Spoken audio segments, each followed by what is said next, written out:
Hello everyone, मेरा नाम है बलवेश परामकर और मैं graphic designer and digital marketer हूँ PSK technologies private limited company में। और रिसेंटली मैंने अपना ग्रेजुएशन कंप्लीट किया एनआईटी कॉलेज ऑफ इंजीनियरिंग में कंप्यूटर साइंस डिपार्टमेंट में। तो आज मैं आपसे शेयर करने जा रहा हूँ मेरी जर्नी कि कैसे मैं इस पोजीशन तक के पहुँचा। तो मैं स्टार्ट उस पॉइंट से करने वाला हूँ जहाँ से मेरी लाइफ ने टर्न किया एज टेक्निकल फील्ड में। तो एक्चुअली 10th के बाद मैंने डायरेक्टली पॉलिटेक्निक में एडमिशन की, क्योंकि किसी ने मुझे सजेस्ट किया था अगर आप 10th के बाद डायरेक्टली पॉलिटेक्निक करते हो तो आपको इंजीनियरिंग का थोड़ा सा एक्सपीरियंस आ जाएगा।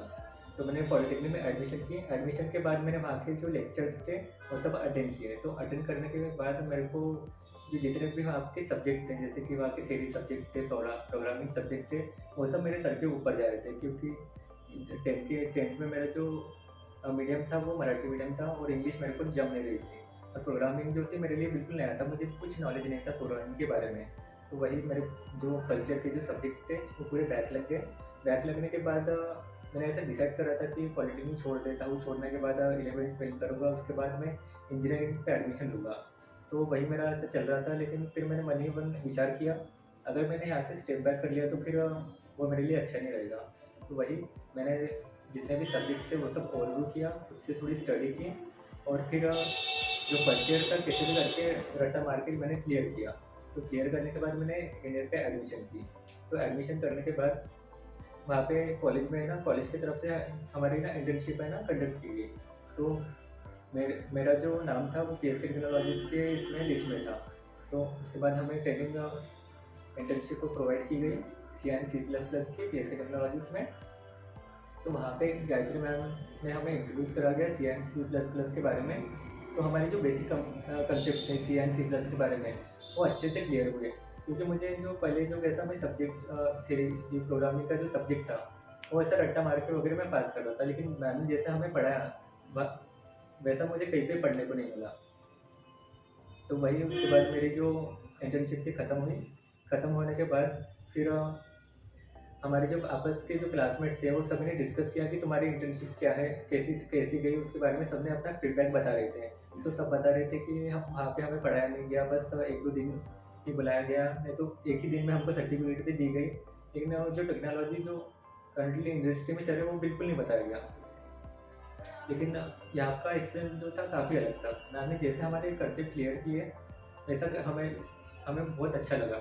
फिर बाद में हमारी फिर से एक और बार इंटर्नशिप प्रोवाइड की गई कॉलेज की तरफ से, लेकिन इस बार है ना मुझे कहीं और पे लगा। तो वहाँ पे कैसा वहाँ का जो एक्सपीरियंस था यहाँ से काफ़ी अलग था। वहाँ पे हमें 1 या 2 दिन बुलाए और तीसरे दिन हमको सर्टिफिकेट दिया गया, लेकिन जो हमारे कंसेप्ट थे टेक्नोलॉजी से रिलेटेड वो बिल्कुल क्लियर नहीं हुए।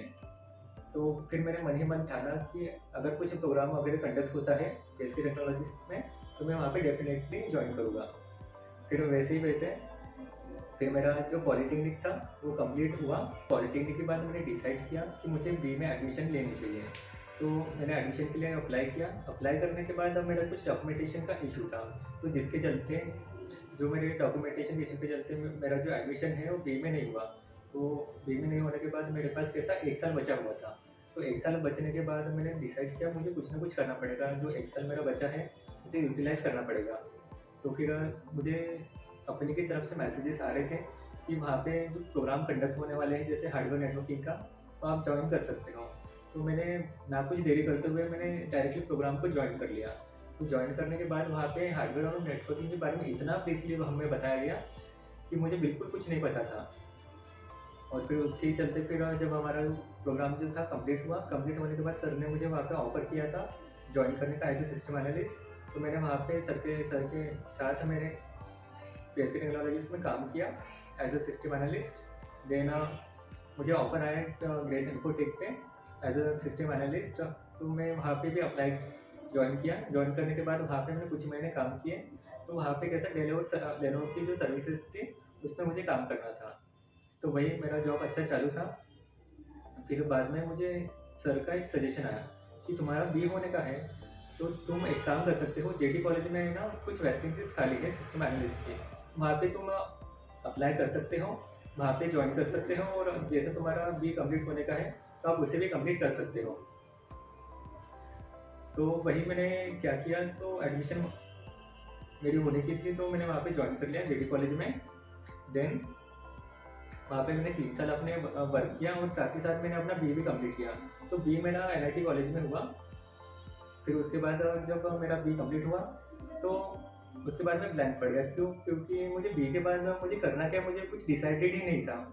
फिर मैंने कैसा, फिर सर से मैंने फिर से कांटेक्ट किया कि मेरा बी तो हो गया लेकिन आगे चल के मैं क्या करूँ। तो सर ने मुझे बताया कि अभी हाल ही में मंस्टर का जो प्रोग्राम है वो स्टार्ट होने वाला है, तो तुम इसे ज्वाइन कर सकते हो। तो मैं सर को हाँ बोला, मैं करता हूँ ज्वाइन। फिर उसके बाद मैंने अपना ट्रेनिंग प्रोग्राम ज्वाइन किया। तो ज्वाइन करने के बाद मुझे ग्राफिक डिज़ाइनिंग के बारे में कुछ बताया गया कि वो कैसा होता है, उसमें इमेजेस कैसे बनाई जाती है। तो उसके चलते मैंने फिर इमेजेस वगैरह बनाए। तो बनाने के बाद जो मेरे इमेजेस थे वो सभी को काफ़ी अच्छे लगने लगे। तो यहाँ पे मुझे हायर किया गया as a graphic designer. Then मैं वहाँ पे डिफरेंट डिफरेंट क्लाइंट के लिए इमेजेस बनाता जाता था। तो उसके बाद जो क्लाइंट्स के लिए इमेजेस बनाते थे तो उसको हमें पोस्ट भी करना पड़ता था, मार्केटिंग भी करनी पड़ती थी। फिर जो मार्केटिंग का था तो मैंने देखा, यहाँ पे मुझे बताया गया कि मार्केटिंग कैसे होती है, इमेजेस से कैसे मार्केटिंग की जाती है, जो आउटरीच एसईओ है किसी भी क्लाइंट का वो कैसे किया जाता है। तो वो सब मैंने सीखा। देन उसके बाद जो मेरा काम था वो देख के मुझे फिर से प्रमोट किया गया as a digital marketer. Then मैं एज ए डिजिटल मार्केटर यहाँ पे वर्क कर रहा हूँ। तो हमारी जो कंपनी है वो डिफरेंट डिफरेंट सर्विसेज के ऊपर काम करती है, जैसे कि वेब होस्टिंग, वेबसाइट डेवलपमेंट, जहाँ पे क्लाइंट्स के लिए डिफरेंट डिफरेंट जो वेबसाइट्स हैं उससे बिल्ड की जाती हैं और उसकी होस्टिंग की जाती है।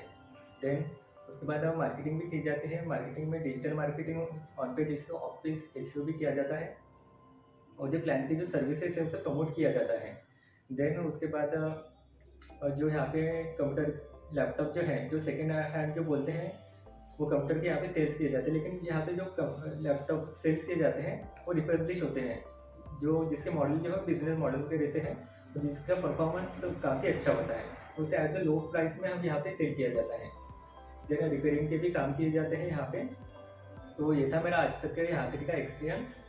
देन मैं आपसे एक मैसेज शेयर करना चाहता हूँ। अगर आपको लगता है कि आपको अपने फ्यूचर में कुछ करना है, आगे बढ़ते रहना है, जैसे कि मैं कहीं पे रुका नहीं, बस आगे बढ़ते गया।